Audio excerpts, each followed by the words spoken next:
Gay regrette d'avoir quitté le terrain lors de la finale de la CAN 2025. On est des humains, on peut se tromper, on l'a reconnu.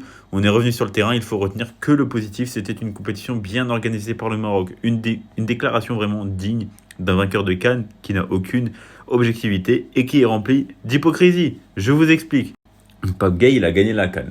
Ok, but magnifique en finale d'ailleurs. Et dire on est des musulmans, on peut se tromper, on l'a reconnu, on est revenu sur le terrain, mais inversons les rôles. Si c'était nous, on avait quitté le terrain, on avait remporté la CAN, ça ne siffle pas à la fin du match, on revient sur le terrain alors qu'on doit perdre sur tapis vert parce qu'on a quitté le terrain. Et après on dit on est des humains, on peut se tromper, on l'a reconnu, on est revenu sur le terrain.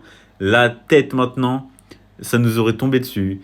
Vraiment, ça nous serait tombé dessus de malade, vraiment. Tout le monde serait venu. Ouais, ça nous aurait pas lâché, hein. Et nous, vous voulez qu'on lâche. Mais c'est pas juste en disant ça, on va lâcher. En plus, vous êtes là, vous accusez.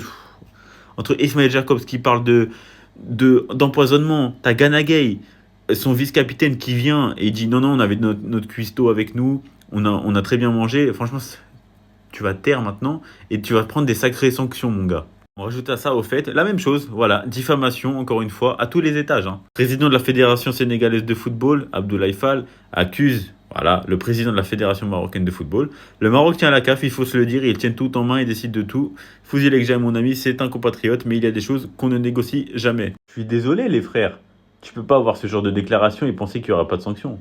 Encore une fois, c'est à l'image d'un Ismaël Jacobs, tu crées des polémiques, t'accuses des personnes, un individu ou un groupe d'individus, sans fondement, t'as pas de preuves.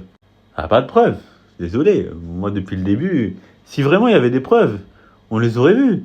Depuis le début, toutes les preuves qui sortent sont à l'encontre du Sénégal, c'est tout. Alors du Sénégal et de la CAF, parce que quand t'as l'arbitre qui dit je vais siffler à la fin du match et t'as des gars de la CAF qui viennent lui dire à l'oreillette non, non, attends, on va reprendre le match, bah ça pour le coup, je pense pas que ce soit la faute du Sénégal.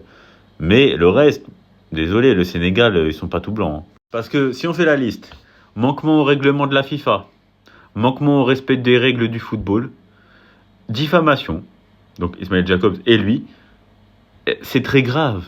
Et avant le match, pareil, diffamation et manque de respect envers l'organisation de la CAN du Maroc qui est censée être exceptionnelle. Pendant 3 semaines, il a rabâché Papio que c'était exceptionnel. Tout le monde a dit que c'était exceptionnel. Hein.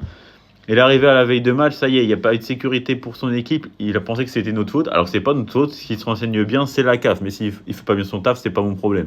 Donc le gars, il critique. Je me dis, ok, vas-y, peut-être, ok, il a kiffé la CAN et après, il a trouvé ça, il était lésé et il a pas kiffé. Ok. Mais après, pourquoi après la finale, tu changes de discours, tu dis, ouais, c'est une CAN exceptionnelle? Parce que t'as gagné, c'est tout.